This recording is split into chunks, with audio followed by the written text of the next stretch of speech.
Justice Tashi राबस्तान ने Jammu and Kashmir and Ladakh high court के नए चीफ जस्टिस के रूप में शपथ ली।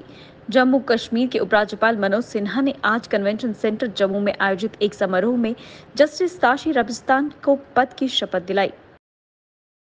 नेशनल इन्वेस्टिगेशन एजेंसी ने जून में शिवकोड़ी मंदिर से लौट रहे तीर्थयात्रियों को ले जा रही बस पर हुए घातक आतंकवादी हमले की जांच के तहत राजौरी और रियासी जिलों में कई जगहों पर तलाशी शुरू की।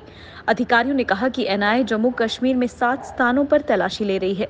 9 जून को आतंकवादियों द्वारा बस पर की गई गोलीबारी में जम्मू कश्मीर के बाहर के 7 तीर्थयात्रियों सहित 9 लोगों की मौत हो गई और 41 घायल हो गए।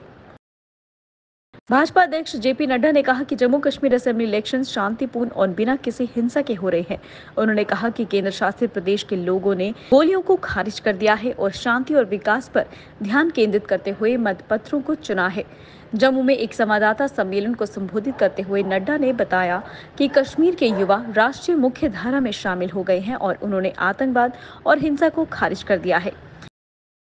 यूनियन टूरिज्म मिनिस्ट्री ने अनंतनाग के पहलगाम के आड़ू गांव के प्रतिष्ठित best tourism villages of India पुरस्कार के विजेताओं में से एक घोषित किया है। विश्व पर्यटन दिवस के अवसर पर यह घोषणा की गई। 2023 में शुरू की गई सर्वश्रेष्ठ पर्यटन गांव की प्रतियोगिता का उद्देश्य ऐसे गांवों की पहचान करना और उन्हें मान्यता देना है जो समुदाय आधारित मूल्यों और टिकाऊ प्रथाओं के माध्यम से अपनी सांस्कृतिक और प्राकृतिक विरासत को संरक्षित और बढ़ावा देते हैं। पहली बार जम्मू कश्मीर होम डिपार्टमेंट ने para high altitude warfare school Gulmarg से सेना अधिकारी कर्नल विक्रांत प्राशर की जम्मू कश्मीर पुलिस में SSP training and special operations के रूप में नियुक्ति को मंजूरी दी है। उत्तर प्रदेश के मुख्यमंत्री योगी आदित्यनाथ ने पाकिस्तान समर्थित आतंकवादियों को कड़ी चेतावनी देते हुए कहा कि देश में हिंसा भड़काने की किसी भी कोशिश का खामियाजा उन्हें भुगतना पड़ेगा। उधमपुर जिले के रामनगर इलाके में एक जनसभा में आदित्यनाथ ने कहा, आज भारत में आतंकवाद के प्रति शून्य सहिष्णुता की नीति है।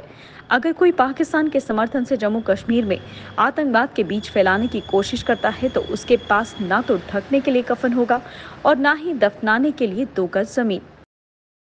श्री माता वैष्णो देवी तीर्थ स्थल के आधार शिविर कटरा की पवित्र नगरी में 2 अक्टूबर 2024 से वार्षिक नवरात्र महोत्सव शुरू होने वाला है।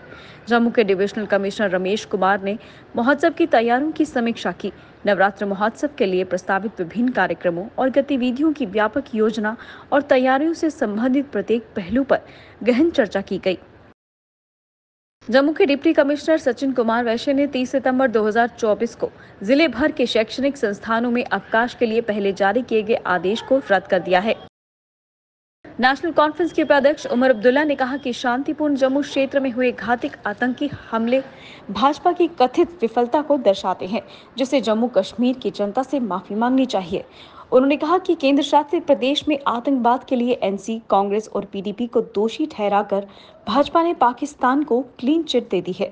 उधमपुर ईस्ट असेंबली कॉन्स्टिट्यूंसी में पार्टी उम्मीदवार सुनील वर्मा के समर्थन में एक चुनावी रैली के मौके पर पत्रकारों से बात करते हुए उमर ने गृह मंत्री अमित शाह के बयानों का जिक्र किया, जिसमें एनसी, कांग्रेस और पीडीपी को आतंकवाद के लिए दोषी ठहराया गया था और कहा, जब भाजपा नेता जम्मू कश्मीर के भीतर बोलते हैं तो वे हमें दोषी ठहराते हैं, लेकिन जब वह केंद्र शासित प्रदेश से बाहर होते हैं तो वह पाकिस्तान को जिम्मेदार ठहराते हैं। जम्मू कश्मीर के लिए पहला डोगरा हिंदू मुख्यमंत्री बनाने का समय आ गया है और ये केवल भाजपा ही कर सकती है। जम्मू नॉर्थ असेंबली कॉन्स्टिट्यूंसी से पार्टी के उम्मीदवार श्यामलाल शर्मा ने कहा। उन्होंने कांग्रेस, नेशनल कॉन्फ्रेंस और पीडीपी को सत्ता के भूखे करार दिया और आरोप लगाया कि उनकी गलत नीतियों के साथ जम्मू के लोगों को धोखा देने का उनका इतिहास रहा है। घर घर जाकर प्रचार, नुक्कड़ सभाओं और सार्वजनिक रैलियों के माध्यम से मतदाताओं तक पहुंचने के अपने कार्यक्रम को तेज करते हुए और हिंदू मुख्यमंत्री का नारा बुलंद करते हुए शर्मा ने दावा किया कि जम्मू कश्मीर में, विशेष रूप से जम्मू क्षेत्र में भाजपा के लिए समर्थन की एक मजबूत लहर है।